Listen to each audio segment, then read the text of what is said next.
Light shining for temperature outside. You must have polished it.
We have to pay for the use of this building today. Rotary will be very grateful to accept your donations to cover the cost as you leave, and there is tea and coffee at the back if you wish. We're going to split the event into two. Our leadership candidates have to be in Cambridge to do the same thing this afternoon, so we're on a fairly strict timetable so that they will all catch their trains. Could I just have a rough show of hands now to let me know that if you haven't submitted a question, if you're intending to ask one from the floor, if there's time. Okay. Thank you very much. We have all the candidates here. We are expecting the deputy leadership candidates later on. The format will be the teaching candidate will have opening remarks of 5 minutes. Then we will proceed to the questions. The way we will do the questions is most questions have been submitted in advance. They were scored by myself, Rosemary, and an independent person who's not a member of the Green Party, and we will ask them in the order of the highest scores. The candidates will have 2 minutes each to answer. I've never been fond of the word achievement, because I think we just get ourselves in the frame of mind and enjoy a minute's quiet while we ask ourselves why we're here and what we want from it.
Our first candidate for the leadership, Leslie.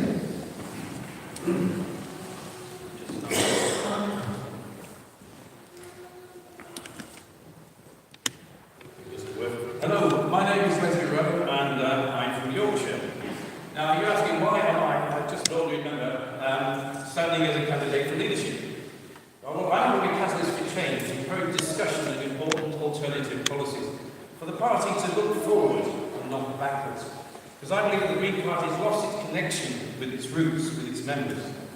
We can start by giving policy back to the older members like you and me, replacing stage-managed party conferences with online debate, building up our policy to engage with the whole membership, not just a few hundred who can afford the time and money conferences. But looking on a wider stage, Podemos in Spain, Syriza in Greece, the Five-Star Movement in Italy, what do they all have in common? They each, in their own way, gave their country hope and achieved great political success. Now, the Green Party is a great party. Great ideas, great integrity, but our voice is being lost in the incessant clamour of traditional politics. We need to stand out, to be different, to become a beacon of hope in this landscape of despair. And we need to build on our strengths. So what is our biggest strength? We are the Green Party. So as the Green Party, we need to start taking effective action on climate change. And why is climate change so important, you might ask? Well, I could refer you to Under a Green Sky by a doctor from America, and he says more than 200 million years ago, a cataclysmic event known as the Permian extinction destroyed 97% of all living things. He has very compelling evidence here that that was down entirely to climate change. So climate change, I think, is the most important thing we have to face. And to take effective action, that means an economic strategy on degrowth, not on increasing consumption. At the Climate Change Conference in Warsaw in 2013, we were told that if the world wishes to avoid exceeding the 2 degrees rise in global temperatures, that will trigger non-reversible climate change, and we're very close now, then the wealthiest countries, including the UK, have to adopt a degrowth strategy. Also, continuing with economic growth over the coming 2 decades is incompatible with meeting our international obligations on climate change. Now, that was 5 years ago. Time is running out. So let's start with a degrowth strategy for the UK. But that means rejecting the neoliberal economic orthodoxy of the EU. Well, you say, well, we can change the policy of the EU, can't we? Well, no, we can't. It's totally at odds. John Paul Juncker, and his opening statement that the President of the European Commission said, and I quote, economic growth is the main goal of the single market. And there's no evidence this is ever going to change. Indeed, Greece has just been locked into 43 years of austerity. In fact, economic policy in the EU is controlled by the unelected and secretive Eurogroup. As Yanis Varoufakis said in his book, Adults in the Room, democracy, it has indeed died the moment the Eurogroup acquired the authority to dictate economic policy to member states without anything resembling democratic sovereignty. So, as I say, to be able to achieve degrowth, we need to accept the result of the 2016 EU referendum and move on, look forward, not look back. We need our own policy, EU involvement states, to replace the unsustainable economics of free trade and unrestricted growth with the ecological alternative of local self-reliance and resource conservation. So that means rejecting all free trade agreements, including the single market. So we in the UK now have a once-in-a-lifetime opportunity to remodel our society, our economy, to focus on greater self-reliance and stronger local economies, to focus on the needs of people, ordinary people, not corporate interests and multinational conglomerates, to create sustainable jobs in a sustainable economy. By looking forward, not back, we can put the Green Party into the vanguard of change, create a new and attractive economic paradigm based on traditional green values, and at the same time address the unsustainable balance of trade deficit and the unsustainable levels of public and private debt. So let's stop being a fringe party trying to nudge social change. Let's start deciding our own future and the future of our country. Looking forward to a brighter green alternative with clear and distinctive green alternative policies to the current Tory nightmare. Happy to discuss all these ideas with you at the question and answers. Thank you very much.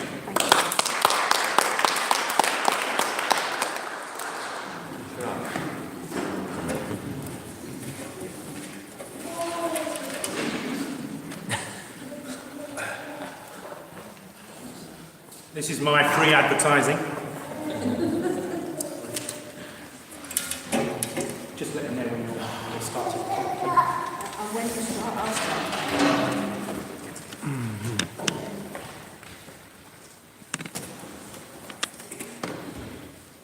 Testing. Well, it's a real honour, privilege to be able to present myself before you as Shara Ali, candidate for leader of the Green Party. And I think it's a really good turnout, actually. I'm very heartened to see so many of you coming out on a Saturday morning, where the news story of the week is, it rained in London, in summer. And I think, actually, whilst there has been potentially a little bit more interest in why has that extreme weather event happened, are we going to get more of them? And consequently, a bit more interest in climate change. It would be a mistake for us to add our voice to, look, we told you so. Because actually, it isn't just when we get very hot weather that we should be worrying. It's when we're not talking about the weather at all. Because as we speak, people are suffering the consequences of the West's overconsumption, whether in Bangladesh or the Maldives. Rising sea levels are happening now. And there's a double injustice there. Because it's the people who are least responsible for climate change impacts who are most having to suffer the consequences of them and are least able to afford the remedial action required to do that.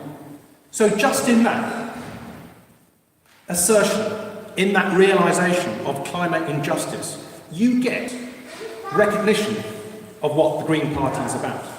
And yes, just as Leslie has said, we do need to be loud and clear, voluminous about the climate change emergency. And for sure, that's something that we need to return to as a party with vigour, to ensure that we, as potentially the last generation who can do something about it, are doing something about it. So why am I standing as leader of the Green Party? It's not a desire, it's not a want, that's not strong enough, it's a calling. I genuinely feel as if I have no choice. You can see, or you may be able to hear, my young ones there. It's for them, for sure, but it's also for those future generations. People long into the future, maybe 100 years from now. Our children's children's children's children. They aren't around now. They don't exist. They have no way of looking back into the past and saying, taking us by the short and curlies and saying, look, you knew about this, you knew about the science, and you did diddly squat about it. I want us to have in our mind not those bankrupt ideological pacts with other parties, but we need to have the vision and ambition to say our alliance, our true progressive alliance, is with those future generations. We need to have that imaginative capacity. We need to communicate that to our contemporaries and say they are our true alliance. They are the ones, whilst they don't exist, whilst they cannot press their claims upon us, they do have a claim upon us to leave as much and as good for the next generation as we enjoy, as surely we do today. And it isn't just, when we talk about politics, we tend to think about looking after number one. It's not about looking after number one. Politics is about service, and it's about social goods and basic needs being met. It never has been about looking after little old me, yet that's the logic of politics that we're faced with. And we need to shift that reference. Because people do care about other people. They do want to hear politicians talk about altruism. There it is, I got it out. We care about other people. 1 minute to go. So it isn't just number one, and it isn't just about human beings, believe it or not. It isn't just about contemporaries half around the world, 24,000 people dying of malnutrition and preventable disease. It's also about the other species, other animals that we share this beautiful planet with. That is a tremendous responsibility. That's why I describe my standing as leader of the Green Party as a calling. It's the only party with the ambition, the resolve, and the people. Every member is an extraordinary member. I believe that the Green Party is its people. And we are a large army, if you want to call it that. And this is a war footing we need to get to. It's nothing short of that. It's an emergency, and we are the only party with the resolve and the ambition to be able to tackle it. And that's why I'm standing as your leader, and I hope you will give me your careful consideration.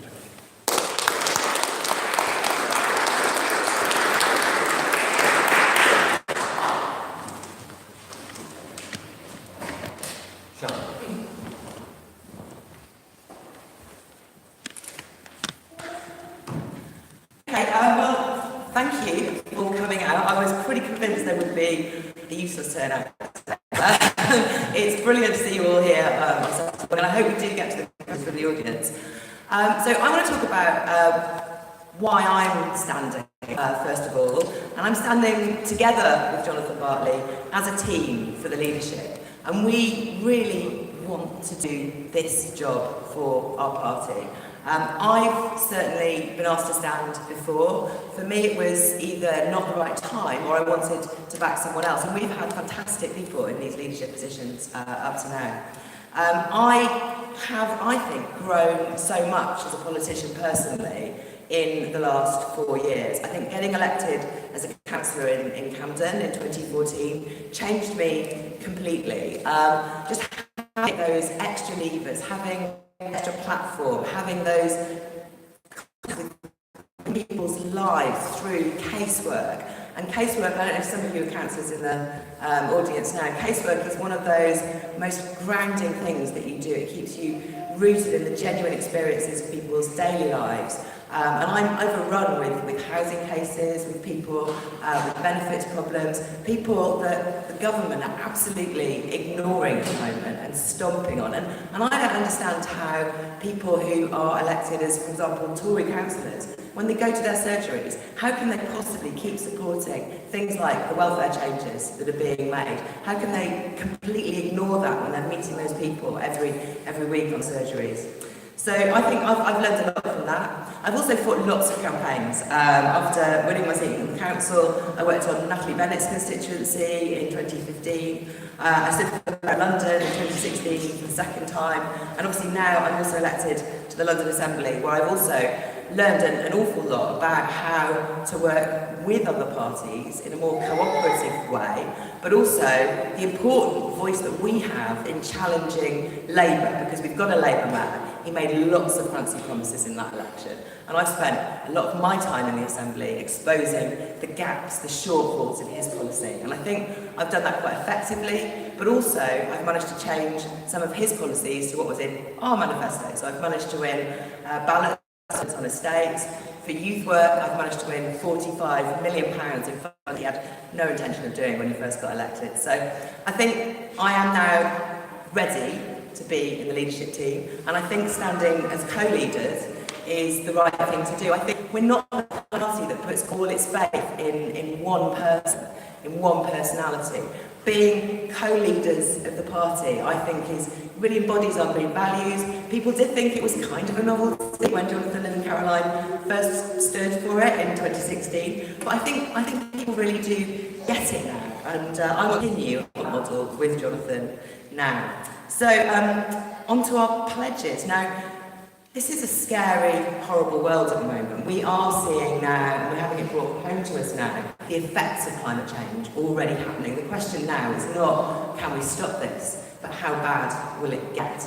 And the consequences for the distant people around the world, the consequences for people at the bottom here in this country, climate are going to be huge, and we're talking about that. As a party, we've got a growing reputation. We're quite buoyant in spirits after the local elections this year. And we've got two big election tests coming up in 2019, local elections, and 2020 here in London. During those 2 years, we must have the best team leading us. We must have the best plan to develop the party. And that's what we have. We have important pledges around training. I genuinely thought I knew to I've been doing it since 2001, but the help I got from the West Midlands in doing it in a much more strategic way, in a much cleverer way, winning votes of all the other parties, led by James Byrne from the West Midlands, the training that we all got around London, and our target was for that, it made such an absolute difference. Everybody in the party needs to be able to get that training. And then campaigning too. I'm a campaigner by trade. As a party, we need to be campaigning much harder on issues, and I think that's how we widen our pool of spokespeople, people who are known to the rest of the country as well, by putting them at the head of those issue-based campaigns. I want training in direct action, I want training in strategic campaigning for parties around the country. And I think, Jonathan would say we stood as rivals 3 years ago, running for the Mayor of London candidacy, and we had heated arguments about the best way to do things. And I think we've both learned that the other one was right in the course of the last 3 years. And now we stand as a united team. I think we'll be a very effective team leading the party. Thank you very much. Cheers.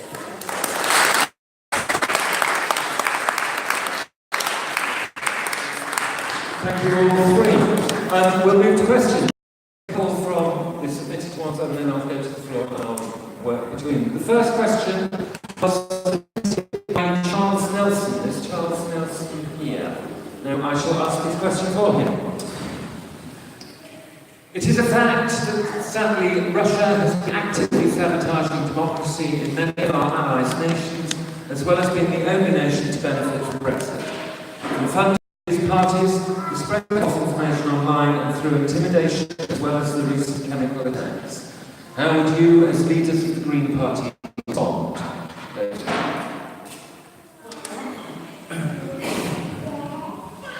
This is about Russia at the beginning, and do you believe all the propaganda about chemical attacks? Personally, I'm a bit sceptical about all that, and I'm sceptical about an awful lot of propaganda that's coming out of this government at the present time. I think, as I indicated in this speech, what I would like to do is talk to the members about this particular issue, and throw it open to an open debate and see what people really do think about the perceived threat from Russia. Personally, I'm no wiser than you are, and all I do know is that if you're going to put chemical weapons out, then I would suggest if you're a Russian, you'd know how to use them and you would kill people, not sort of leave them to hide in obscurity somewhere. So I'm very sceptical about a lot of propaganda that's coming out on this one, but I do think it's something that the members should sit down and discuss. Thank you.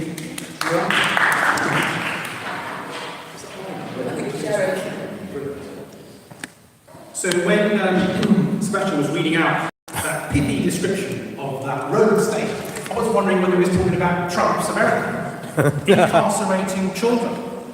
So I think the first thing that I would want to articulate, having been international spokespersons a few years back, is in our international policy, we've got to be sure of not betraying double standards.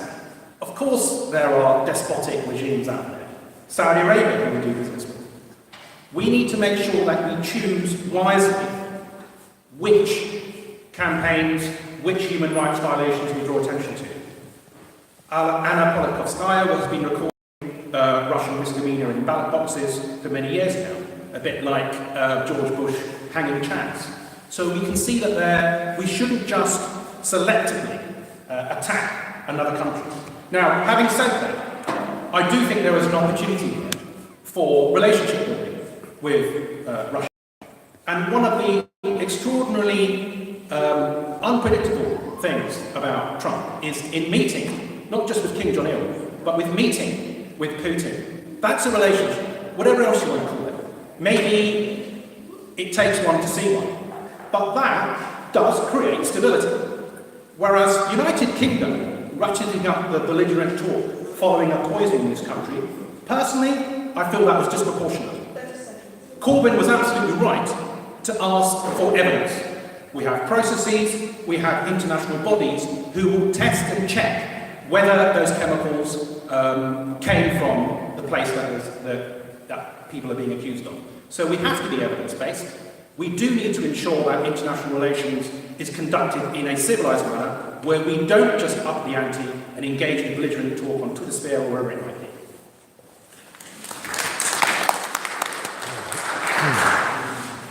Thank you. I think we have to be very careful.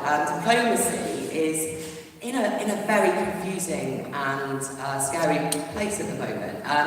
We have got all kinds of rows going on that are about personal things, little things, and actually, I think our role in the Green Party is to keep our eyes on the bigger picture. So, with respect to Russia and meddling in elections, the work that Molly has been doing, Molly, the MEP, has been doing, exposing the corruption within the Leave campaign, exposing the corruption there, has been absolutely fantastic. And that's work we should definitely be doing, defending democracy.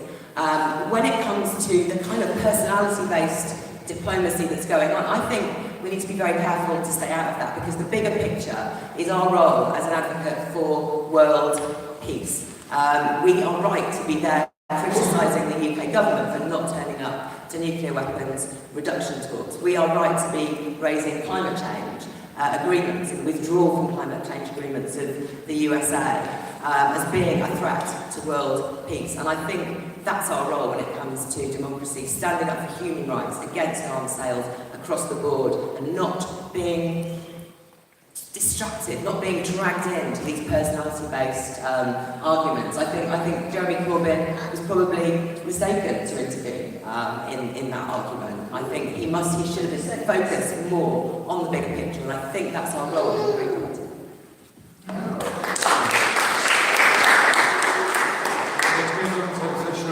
First on the next question, which was submitted by Robert McCracken. Is Robert in the room? Robert is from Kempton Green Party. Do you agree that on the first Sunday of the month, the use of motor vehicles, other than emergency and public service vehicles, should generally be prohibited between the hours of 6 a.m. and 4 p.m? Sure. This isn't one of your yes/no. No, it's not. Because if it was, I would say it's not specific enough. Where, what domain, but the timing is. This really does feed into the idea of encouraging people to get away from their love affair with the motor car. I'd love to be able to do that. I'd love to be us to be part of that campaign. We are, Car Free Day, whatever you want to call it. And there are many drivers and many motivations why we would want to promulgate that practice of pedestrianisation, of cycling. People love to use their bodies when they're locomoting from A to B. They don't want to have to use cars for the school run. They want a safe route to their school where they can walk their kids. So yes, I'm in favour, in principle, of shifting our modes of transport. I also want to ensure that public transport is properly public. And that does mean, unfortunately, costly though it may be, bringing into reign all those hyper-expensive franchises who are not putting the passenger first.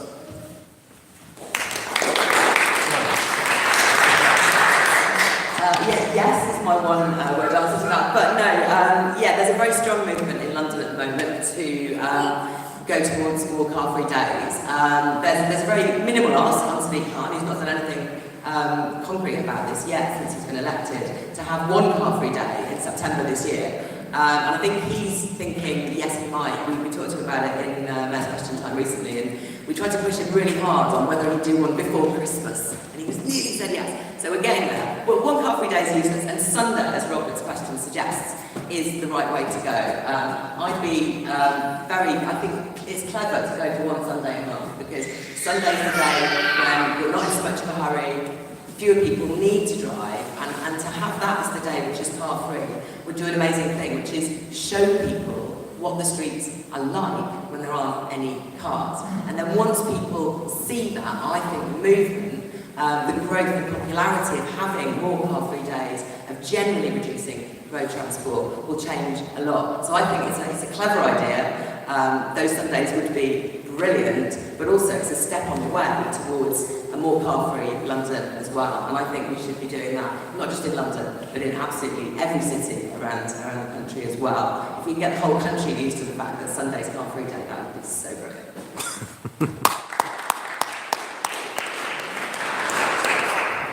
I'd like to point out, my fellow candidates, that England well is not just London. When I came here, I was these wonderful great things pointing about, and they were called buses. Now, where I come from in North Yorkshire, the bus is actually driven by volunteers. Local people volunteer to go out to provide buses. My bus, to get to the station from where I am, I have to take 2 buses, and it would have been impossible for me to get here this morning if I'd done that. Unless we've got a good and comprehensive public transport system, this is a policy devised by Londoners for Londoners, and fine, if you want to do it London, excellent, do that. But honestly, where we are in the countryside, if you have a day where you can't use your car, then you're stuck. and you can't get to your appointment, people can't get to the hospital because there isn't the public transport available. And so we need, more importantly than this, we need a good and comprehensive public transport system with the right investment, cancel the fancy trains and put all of the investment into new trains, new buses, etc. And then possibly you might think about such a policy. Thank you.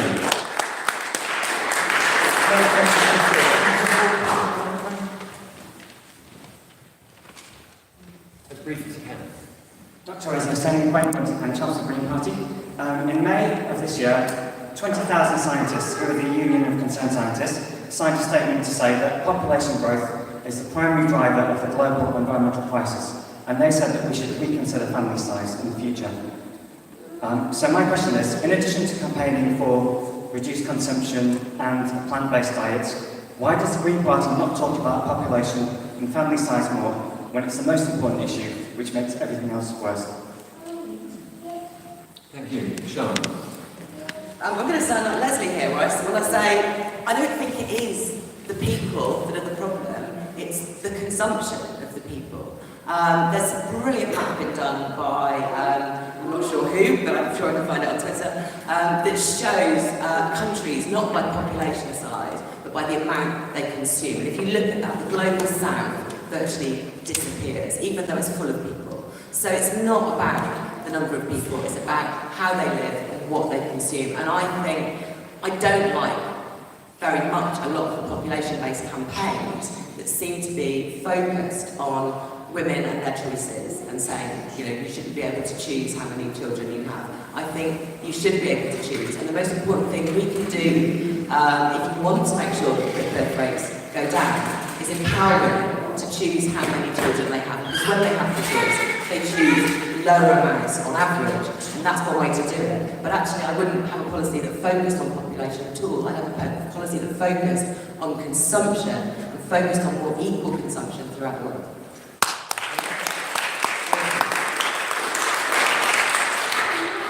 The trouble with that is that equal consumption means that everyone in India has two cars, as same as everybody in the West.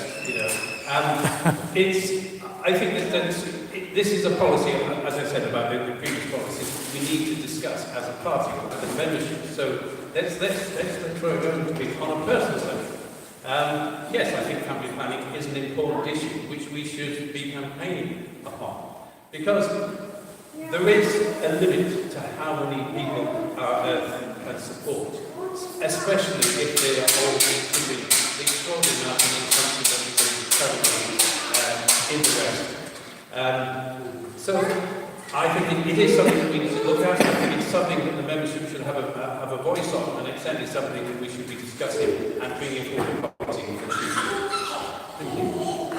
Charles. But can I get the gloves off of Leslie? Is that okay? Look, I think the first thing I would say, I love Leslie. I think the first thing I would say is that you don't have the luxury of having a personal position in politics, in a role, and a publicly stated one. Ideally, your position that you believe is the one that you can articulate publicly. And what I will say, first of all, is the initial premise that population is a problem is not something that as Greens we need to deny. Population growth, the very thing that results in destabilisation of the climate because of the finite resources, is because of human beings, Homo sapiens. When last time I checked, we were a pretty wretched species doing that to our planet. So yes, population, maximal population has been reached.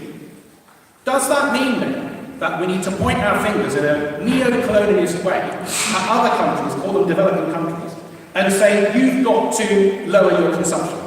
Whether it's China, whether it's coal-fired power stations, whether it's India and entrepreneurs saying we want to do more flying. We're not going to be doing that because we're at the top of the tree in terms of overconsumption. Absolutely right. But in terms of a long-term strategy for contraction and convergence, remember that? Of course, we need to make sure that all of us are living within our means. And if that means that somebody is doing slightly less evil, that they can be let off the hook, no. But it does mean we need to be aware of our own hypocrisy and double standards if we are pointing our fingers in a neo-colonialist way. As Sean has already alluded to, and I want to go a bit bigger on that, education is the key. 30 seconds. I've met with the founder of Mary's Meals, a fantastic proposition and campaign to make sure that school children in Africa had 1 meal a day. And at a stroke, that education, that feeding of them results in less population. So it's a win-win. You improve with infrastructure, people's quality of life, and you also, not as a primary goal, but as a secondary consequence, you will help that situation. Thank you. The next question is submitted by Hannah Graham, who I can see is here. Hannah, do you want to ask it yourself, or are you happy for me to ask it? So Hannah is from the Hustings Green Party. What methods would you employ to diversify candidates' representatives within the party, in particular with young Greens and BAME people? Leslie.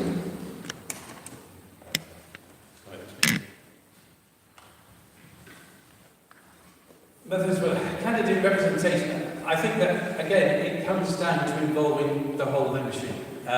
What I was talking about earlier, about having debates for the whole membership and being up online, I think that would instill new enthusiasm, new interest in local parties, and therefore make what they've got to offer local people much more interesting. I mean, as a party, we are pretty much dominated by white middle-class males, basically.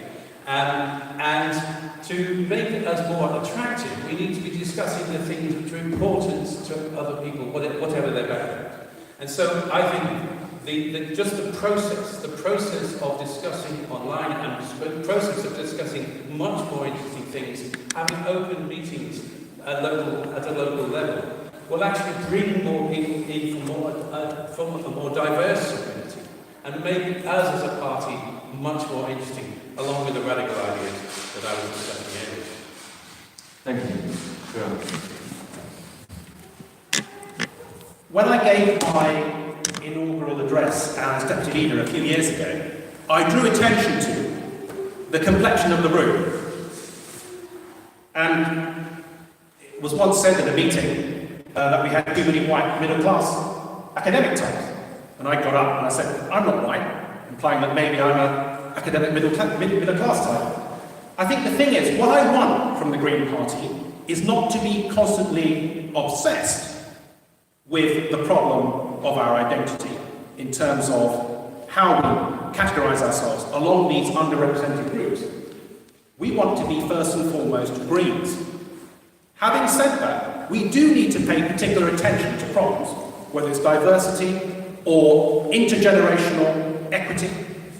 And one way we would do that is, for sure, by electing me. Now, I'm not making that my main selling point. That is not an intrinsic quality of mine. But it is something which might be a plus factor. And it would, at a stroke, help us reach out to different sections beyond our comfort zone in the country, to have somebody like myself in question time even. You would see a difference. In the same way, as deputy leader, I found a lot of people coming out through the woodwork in the Green Party that I wasn't aware of, call it the role model idea. It does help to actually practice what you preach and walk the walk.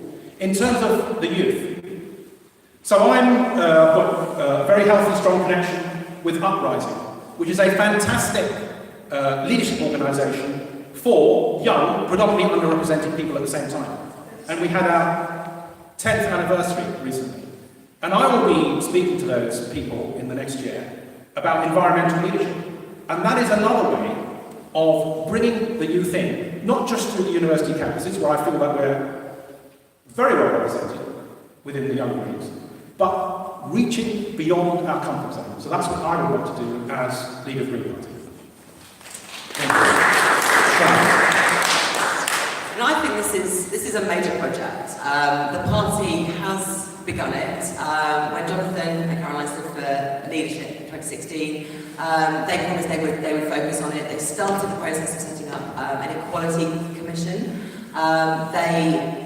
This was folded into the holistic review, and I think we're looking forward to seeing some good proposals from the holistic review coming forwards to do more, to make sure that we have more representation. Some of the things that they've done, bringing together the different liberation groups, has resulted in big changes. We now have 14% of candidates at the 2017 general election who were disabled, and that was a big change. And that came from focusing on that particular group and working with the Green Party Disability Group. So there is more to do. In our pledges, we've got plans for more mentoring. I know there's technically a mentoring scheme in the Green Party, but it's not really happening. We have got 30 under 30, which the Young Greens run, and that is an amazing scheme. And there's mentors within that. I have a mentee, too now. That works really, really well. And then we also have the new fund set up in memory of Jake, as Green Bay was our candidate for Manchester Mayor, really sadly died. And that is going to make a big difference, I think, in spotting talent, bringing forwards more people of colour to represent the Greens. But it's an absolutely crucial ongoing project. And I think the other thing we can do to bring forward just a wider diversity of people in general is to campaign more and put more of our spokespeople at the head of those campaigns. And I don't mean broad campaigns, I mean campaigns to change specific policies. So things like boiler scrappage that I worked on, things like immigration detention, ending that. Things like halving the prison population. Goals like that would be absolutely great to put somebody as the face-off to become the expert in that role. That's certainly how I came to be known as a person. I focused on the growth of giant 4x4 vehicles. I knew everything about that topic, and I got well known, and that's why the Greens talent spotted me, and why I've benefited from mentoring too. So I think it's a multifaceted approach, but we have to keep our eye on it all the way through all our work.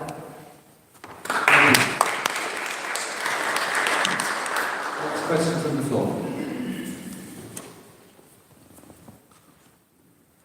Thanks. Mike Gold, Havering and Dagenham Green Party. Being a member of the Green Party implies that we are interested in having as much local production for local consumption as possible, and that should be written loud and clear. However, we choose to support tens of thousands of 44-ton Arctic lorries crisscrossing Europe, belching out diesel fuels, and we're told this is for just-in-time production. What it is actually about is cheap labour. It is about getting parts manufactured where it's cheapest and not paying the cost of transporting them across Europe. And what I would like to see all the candidates, I'm sure I know Leslie will, is stand up now and say they will fight against this insanity of polluting the planet, making climate change worse by this inane, idiotic single market. Thank you. I don't think that question. Does anybody want to respond? I think it was a provocation. We could respond. Yeah. Okay, Sean? I mean, you make some really good points there about some of the big things that there are in the big free market system where big global companies dominate. I don't think that's inherent in the European project, as you kind of suggested right at the end there. But certainly Greens have been working on this. Our Green MEPs produced a report, I can't remember in which year, but not that long ago, called The Great Food Swap, which actually put some numbers on the phenomenon you're talking about, and was there arguing for changes within Europe. And you're right, we need different rules for local procurement. There are possible ways in which you can do that now within councils. Now all our councillors are working on that in terms of supporting smaller local businesses and the benefits there are to that. But it's a much bigger change than that we need. And that's what Greens are here for. We need a different system. We need to be showing how to do things differently, working within sustainable regions, and not swapping all our food back and forth. But yeah, I mean, you make a good point, but I don't agree that it necessarily means that the single market has to go. We made the question later, I don't know. But for me, this is about European Union and our willingness, so it seems in our campaign, to the single market. And I think there is a big risk here that of groupthink more than anything. Of course, the referendum campaign was very divisive, but you recall the Jenny Jones of the squad, who probably really shouldn't have been campaigning against party policy, but she had a lot of good arguments. let's not forget those arguments. There always was a balanced judgment. You might say it was well over the other side because you wanted free movement and all the rest of it and all those other goods. But some of the good arguments were to do with localised production. So there are some wins here. Even with an expanding EU, even when Poland, and I've worked in the European Union, and I can see what it's like, I can see what nepotism exists here. When the large multinationals went into those newer countries and just swooped in on all those farmlands, it meant that the local population could no longer afford to buy their own food to feed themselves for the West's addiction to certain non-seasonal foods. So let's be ingenuous. If the Brexit camp, whether they back themselves as that or not, produce good arguments, which are green, we need to acknowledge those. Because whatever happens next year in terms of Brexit, I would like this country to come together.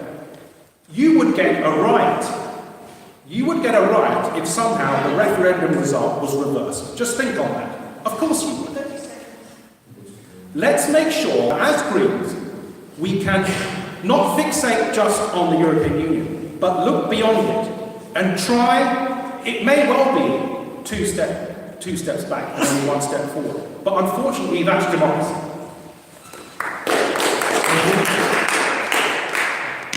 Yeah, I was just looking to see if I could find Jenny Jones' quote on this. Because there's very good points about the fact that massive investment is being subsidised and put in by the EU into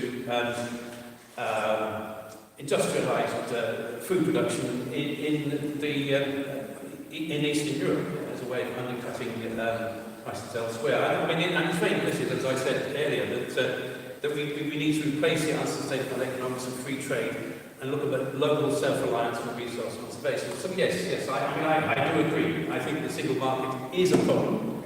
It's the rules of the single market make it impossible for us to favour and support local production of local food. So let's just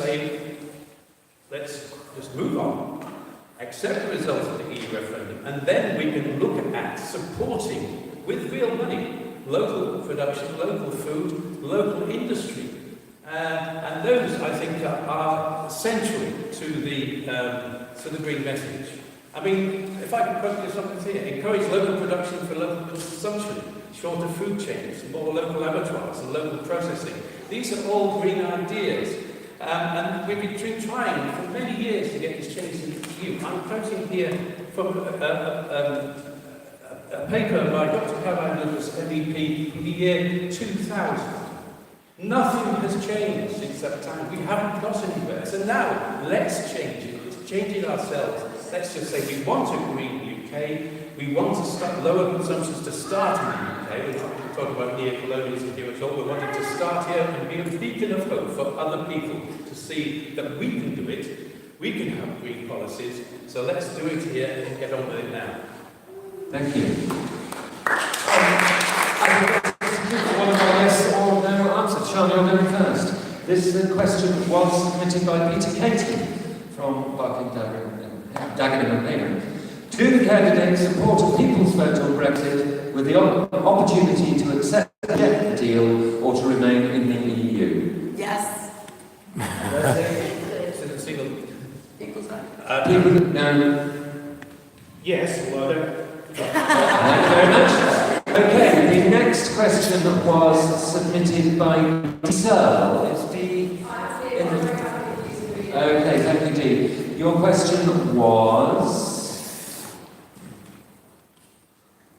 What's the name? Where are we? Here we are.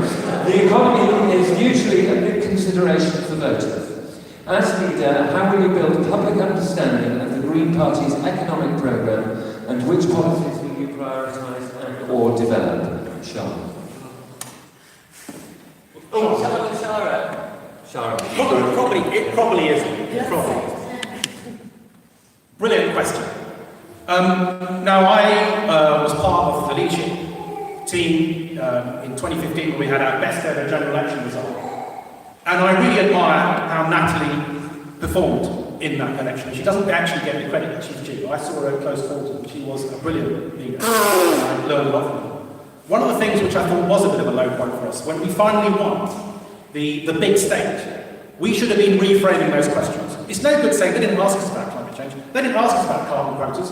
They will. It's the economy, stupid. People are bang on about the economy as if it's something you can eat, as if it's the holy thing that is the be-all and end-all to which everybody can suffer because of, right? We need to make sure that we reframe the debate. We will, in those big opportunities, we should say, it's not, as I've heard Jonathan say, it's not a transition that we're after. We're after a wholesale, root and branch transformation of the economy into a carbon-based one. At the moment, all our expenditure, all our overconsumption does not properly cost the harm that we do to this precious planet of ours.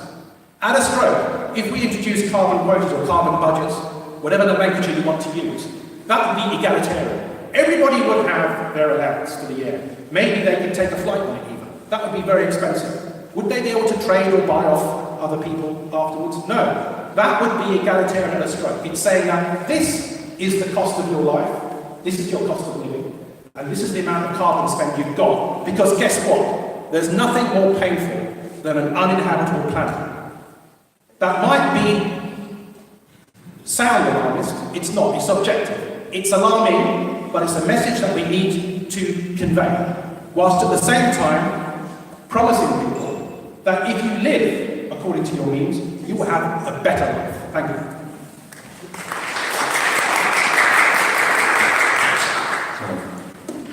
Thanks, Steve, for a massive question and 2 minutes in which to answer it. Up to now, we've been looking at the 2015 election results and comparing it to 2016, 2017 and all of that. And I think what happened between 2015 and 2017 was we won the argument on austerity. We have been saying for a long time this is the wrong way to go. And having won that argument now, having Labour taking up quite a lot of the policies which we had in 2015, we've got the opportunity, and I wouldn't call it a problem, we've got the opportunity now to talk in more depth about what a green economy means and what makes us distinct from Labour. And I think it's a lot of things, and I haven't got much time, but it's the more localised organisation of economies. It's about cooperative organisation of industries. It's about a just transition, locally led for those places which depend on the old industries, like nuclear, like coal, like oil. We need to shift those people to new, more fulfilling jobs. And it's about social security, the things that we plan, like a citizen's income. We want to give everybody secure housing. We want those people to have those jobs which are more obviously meaningful than a lot of the jobs we all do these days. We want people to have access to free education and education throughout their lives. We want to support arts and culture. And we want to do all of that without economic growth in a sustainable way that can go on for generations and generations. Now that's a huge vision, and it's very different to Labour's vision, and I've got 30 seconds to finish up, but I think that can inspire people. It is distinct. It is, above all, relevant to people's lives, because if you say to people that you've got secure housing, you've got the fulfilling education, you've got the ability to pursue your own lives in the way that you want. So what is it that we're missing that economic growth can provide? And I think that's a really good question to ask people, because at that point they might well turn around and go, yeah, I see your point, and also, yeah, we can keep the environment together. So, yeah, I think we can do better now than Labour, now that we've convinced them on the bigger issues that we were working on. And I think our vision is more inspiring, more empowering for people, in a way that we might want to paint it.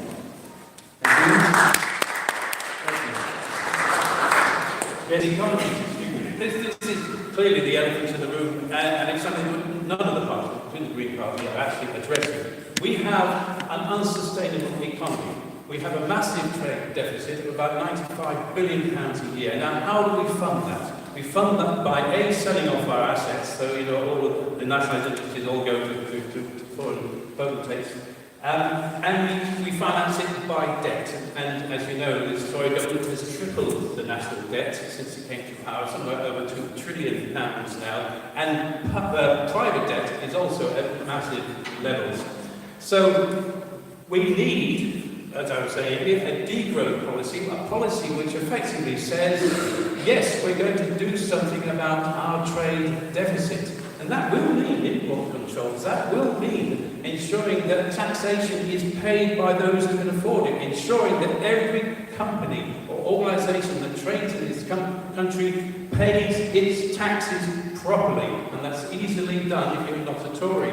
Basically, you just say to them, you know, you cannot trade there unless you pay your taxes, and you pay duty on anything that you're importing. Now, and also it would involve capital controls. These are radical changes. Yes, they are, but we are in difficult times. We have an unsustainable economy, and it's only a matter of a few years until we're just like Greece, going around being told what to do by the Eurogroup and being told we cannot afford anything but austerity. So, you know, we need a degrowth policy and we need to start it now. Thank you. Shiraz has to leave before the other two to get on a train to Cambridge. So we're going to take Shiraz's closing remarks now. Then we'll go back to questions for about another 15 minutes for the remaining leadership candidates, and then we will move to the deputies. Do you want to tell me what the question is in case I want to build it in? I was going to take it from the floor. Oh, okay. All right, I will give you the next one on the list.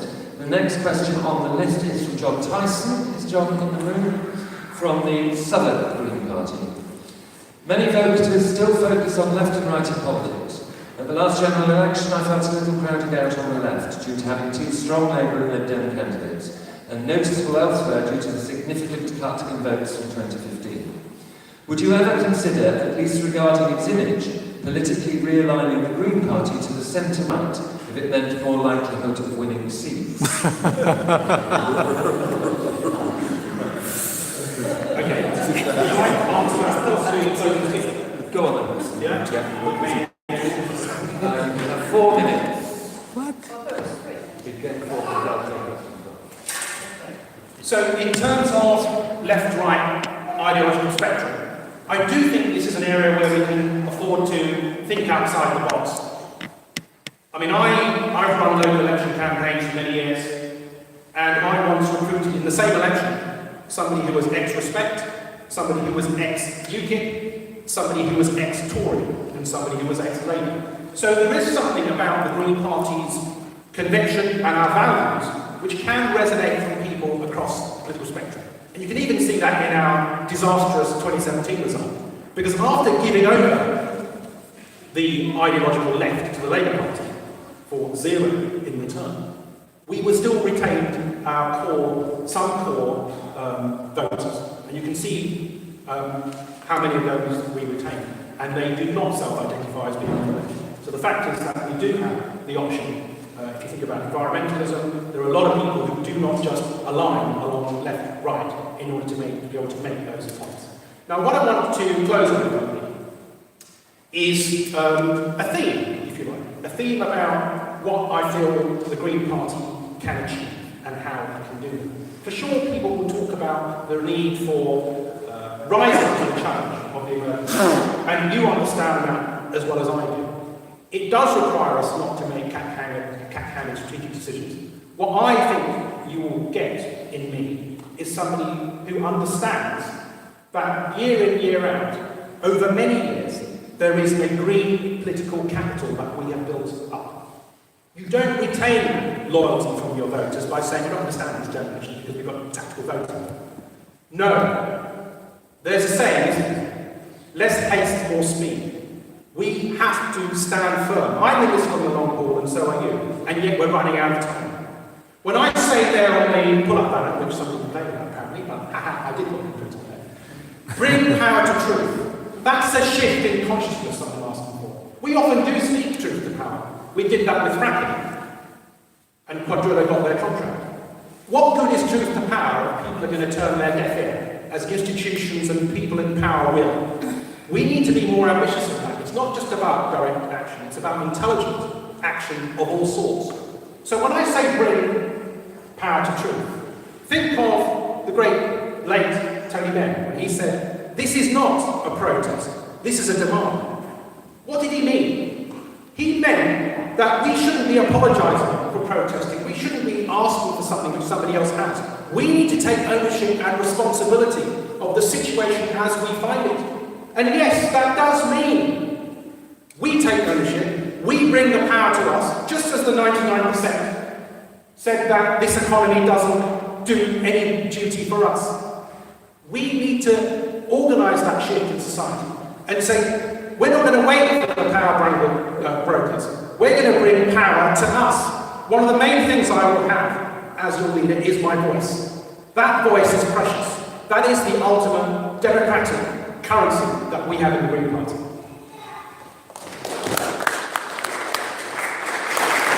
Thank you, and thank you for coming. Sean, would you like to answer that question?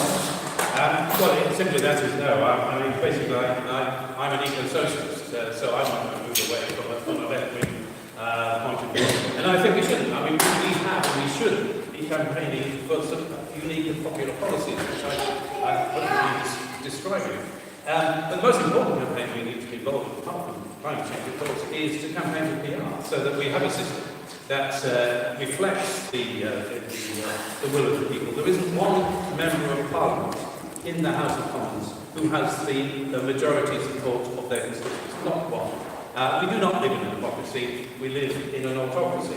So I want to see us campaigning very much for localism, for procurement policies. I want to see campaigning on the basis of renationalising the NHS, doing away with privatisation policies and what have you. I think these can be a unique and popular message which people will respond to, but only if we put them forward.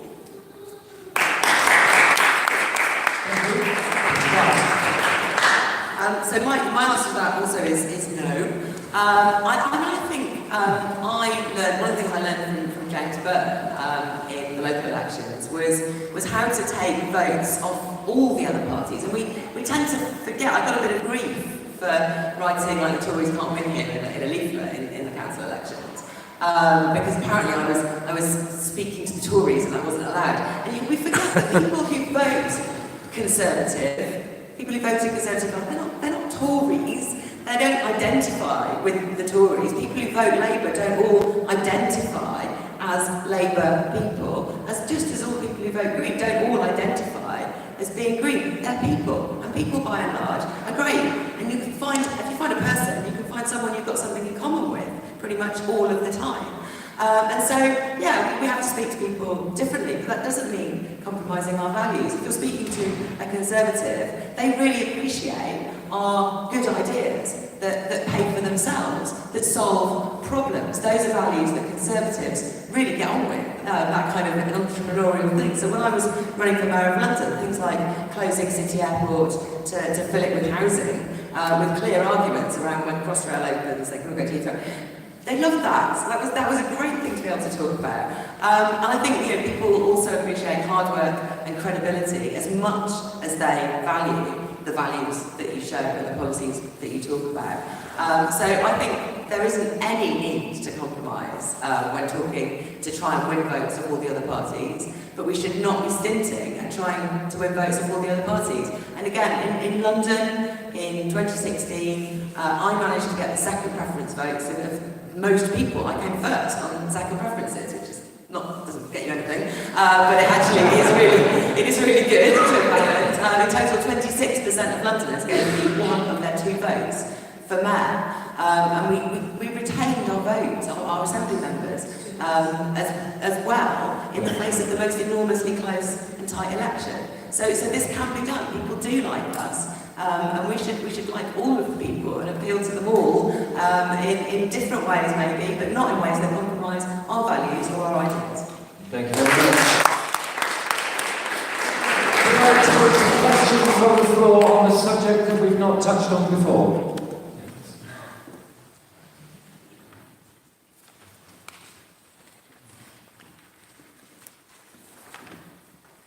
I think it's a subject we've surprisingly not touched on before, which is the subject of Ireland. I was born in Belfast.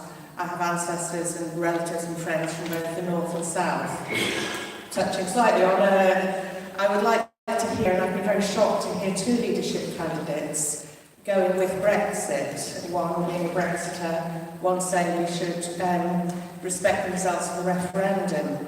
I've known from the start that Brexit is impossible without breaching the peace agreement. And also the historic rights of people on the whole island of Ireland, of freedom of movement, other rights such as voting. So I'd like to hear how people, and I hope Shara also gets a chance, to say what they will do about that in the run-up to whatever happens about Brexit, how they will raise awareness about that and try to stop it, what they will do in the event of a no deal, which is a disaster for Ireland. Can you just say who you are? I'm Adele Ward from Bonnet Green Party. Thanks, Adele. Leslie? There's a challenge. Well, actually, yes, I think I've got the answer to this question, because it was something which came up a lot at the EU referendum. And I think, as I said earlier, I want to be a catalyst for change. And I think this particular issue, particularly if we get to, as I suspect we will get to, no deal in terms of Brexit, it will be a catalyst for solving the Northern Ireland border issue by actually campaigning for a referendum on a united Ireland. That's what I want to see. I want to see us have a united Ireland. I'm fully in support of that. So I think this whole process is actually a good thing in making the, if you like, the atmosphere for a support for a referendum on a united Ireland. I don't agree that no deal would necessarily be a disaster for Northern South Ireland. You still can have a soft border. You continue to have one. There's similar situations in Switzerland, for instance. So it's not a big deal. But I mean, the real issue is, what can we get out of this process? What can we do to change our society for the better? I think one of them would be a referendum for United Ireland. Thank you. I think that was just an incredibly cavalier answer to something that's really... I can't even imagine the levels of anxiety there must be in Ireland at the moment about the possibility of no deal Brexit. We are seeing from some of the Brexiteers now that they seem to think that might be an acceptable outcome in general, but it's unbelievably unacceptable to people in Ireland to be left with that situation, not only for your daily lives, but like you pointed out, for the delicate thing that is the peace agreement there. I mean, obviously, we have a separate party in Northern Ireland, and we have two elected members of the Assembly there, but they don't get to do their jobs properly because there isn't a functioning government. Things are really tight and worrisome there as well. So I think that was a bad answer from Leslie. It does stress, the situation does stress how important it is that we do get the people's vote on the final deal. And I think, it's important for the people of Ireland, it's important for everybody to get that voice, but even more so for them.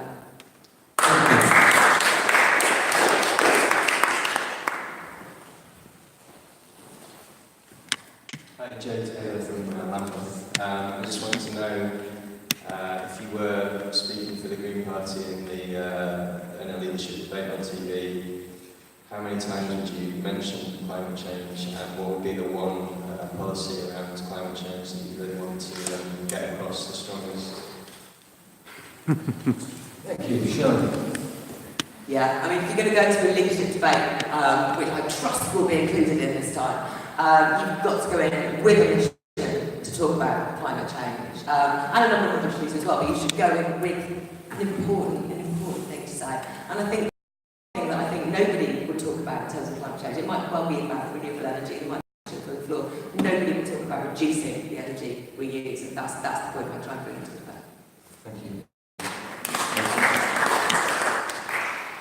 Well, obviously I mentioned this in my speech. I think the most effective action on climate change is to have a degrowth economic policy, which is not possible while we're still members of the EU, but is possible if we grasp our future with both hands and go forward after Brexit and have a unique green message of degrowth. And that does involve, sort of transferring wealth away from the richest and putting it into the sort of services that we want to see, whether it be the health service, the social services, nationalising the transport infrastructure, etc. All of these things which we can't do at the present time, but we will be able to do in future. So, it is an urgent issue.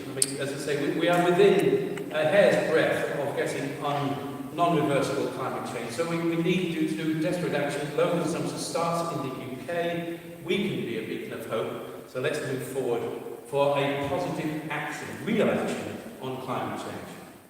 Thank you. The next submitted question was from Jonathan from Twickenham and Richmond. Here's Jonathan here. How would we stop the Heathrow third runway? Leslie. Well, by getting rid of the Tories. That has to be the way to get rid. We do need a big effort to get rid of. Let's face it, it's the number 2 issue after climate change. Getting rid of the Tories. All of our nightmares, whether it be on the NHS, whether it be on airports, whether it be on the fact that we're not collecting taxes from the rich and from the corporations who are making all the money in this country. We need to get rid of the Tories.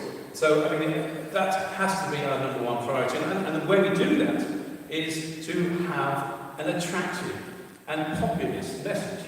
And I don't think there's anything wrong with being populist. I don't think there's anything wrong, with, as I mentioned, the other parties who have providing a message that people will vote for, and as a real alternative to the Conservatives, and that way we stop all this nonsense, such as the third runway at Heathrow. Thank you. John.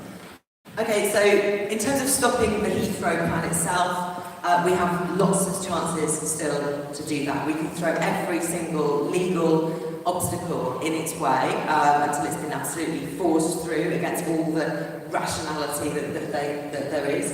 We also we need to be able to do the direct action. I know Boris Johnson said he threw himself in front of the bulldozer. Half of London will do that. We will stop Heathrow from going ahead, but that isn't the main thing. Because if we stop Heathrow from going ahead, we'll go fine. We'll build it in Gatwick then, won't we? And that's actually the Mayor of London's policy. So we need to be tackling the alternative to airport expansion, and we need to be pointing out that airport expansion at all cannot happen within our climate limits. We blow our budget if we just build even a couple more new runways. If we expand our flights, we just cannot do it. So we need to build the alternative, and I think the alternative is the frequent flyer levy. It's the best policy. It's a complete reform of the airport tax so that you pay nothing for your first flight, you pay quite a bit for your second flight, you pay even more for your third flight. Those people who take 75% of the flights, who are flying 8, 9, 10 times a year, because that's how unequal flying is in this country. Those people would pay absolutely through the nose to do that, and we think that would do enough to demand to be no new runways, and probably some airports could contract somewhat. We have to be building the alternative at the same time as fighting at every stage against the plans. I used to work with road campaigners, and the tactic there is basically delay, delay, delay. You delay in every possible way while the alternatives become obvious.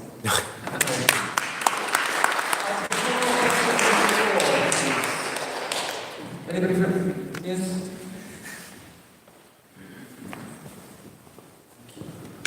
Zach Polanski, excuse me, Cities of London and Westminster. Meat production is one of the biggest producers of carbon emissions. As leader of the Green Party, what would you do to promote vegan diets and give people more choice? Thank you. Sean? Yes, sorry. I've been asked about this in one of my online questions, and whether I'm going to become a vegan. And I'm definitely moving in that direction, I have to say. I'm not vegan yet, I'm not promising, but I'm getting there. And I think one of the reasons is because the vegans have done such a good job of demanding change. Now, actually, if you go into a shop, you can find a vegan lunch in most places. And that didn't used to be the case. And I think we need to continue on this train. Make sure that we're having more meat-free Mondays. Make sure that we're having more options for the vegan. Not let companies get away with not providing alternatives to meat. And I think we can then really build up support for this. Obviously, there's other things that we need to do within agricultural policy, but I think we've got 2 minutes until we have to leave the train, so I'll leave it there. Yeah, I have to admit I'm not vegan. I apologize for that, but I think what we need to do is to get people talking about the issue, and the way we get people talking about it is because it's part of our big campaign on climate change. So I keep going on about the same thing, but it is true. I mean, when you're talking about the methane levels coming out of cows or whatever it is, I think these are issues that will come out when you get the big discussion going. And that's what I want us to do, to effectively start a big discussion, to move the public opinion towards what we're talking about in terms of climate change. But we'll only do that by having a unique and rememberable policy. So I think, yes, I mean, promote vegan diets, we can all do that. We can all support, reducing the amount of meat, and particularly by ensuring that hormone-reduced meat, etc., is kept out of the UK. As you know, we may know, obviously, that is something that the American government have been trying to persuade the EU, and they actually have a case against the EU on that particular issue as we speak, and they're winning their case. So, in the World Trade Organization. So we can do it as an independent, we can I really do think it's about getting going with the public and pushing it towards the agenda we want to talk about. Thank you. Time to close. Sean, 3 minutes. Thank you. I'm not sure we have 3 minutes, but I'll do my best. Thank you so much for the questions, actually. We covered an enormous range of issues today, and I was really, really impressed by the questions that we got.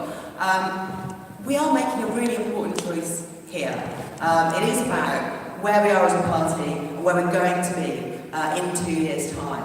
And I think Jonathan and I are the ones who should put number 1 on the ballot, because we have a plan for that. Leading the Green Party is not just about what we talk about, although being spokespeople is a very important part of the job. It's about what we do, and what we do to develop more people to come forward, more local parties to be able to win seats on councils. Because again, it's no good sitting back saying, oh yeah, we told you so, we'll be right in the end. We have to get ourselves elected onto those councils if we're going to do what we're here to achieve as a party, which is change policy. So I think we need to be electing an election-winning team. We need to be electing a team who will focus on training up the party, taking what we learned in London, where we increased the number of council seats hugely just now, but only with the help of the West Midlands, who've also done the same. We've got to be spreading that best practice out to the rest of the country, and we need the right leadership team in place to do that. I think co-leaders is the best model. I'm really looking forward to sharing this job with Jonathan if you elect me. And I think it's just vital that we make the right choice for the next 2 years. I know I'm speaking to a London audience, and I think having 2 leaders from London would be important in the run-up to the London elections. But also, I'm pledging to the rest of the country that actually my time at the London Assembly is confined to school term time, so I'll be spending a lot of the school holiday time out in the rest of the country, helping to take what we know in London out there as well. We've got big cities, they've had devolution too, they can learn from what we know about running things like transport systems, and we can learn from them too. So I think it's about what the party's going to do to share best practice, to get people up to speed, get people elected. Because Greens in the room, holding the big parties to account, is why we're here. Thank you.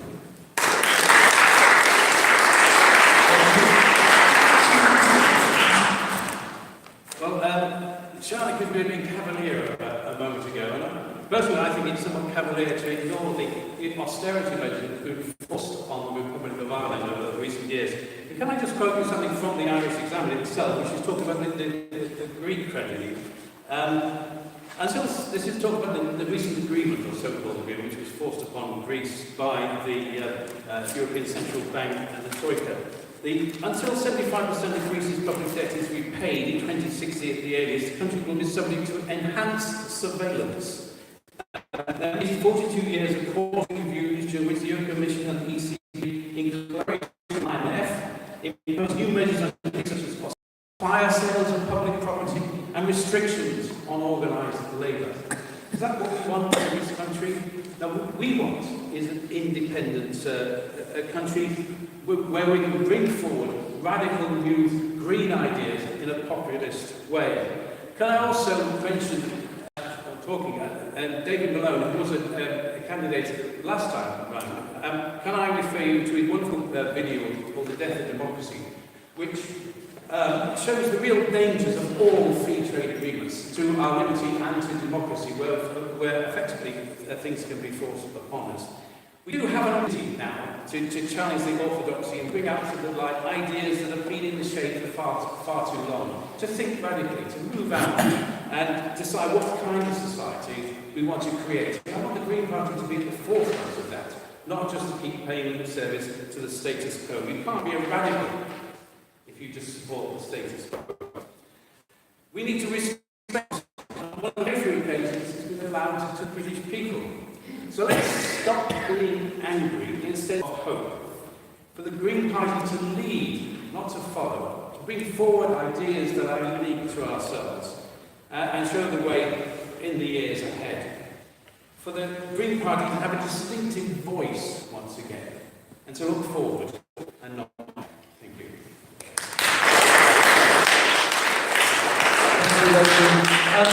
Thank you to Clara, to Leslie and to Gerard. It's an arduous task, I think, this process, and you now have to run to Cambridge. I literally have to Run to Cambridge, and you're off to Cambridge too. We're going to take a 5-minute break, and then we're going to hear from candidates for the deputy leader. Okay. Okay, thank you guys for being with us, and yeah. So back in 5 minutes for the deputy leadership. Hustings. Back soon. Thank you.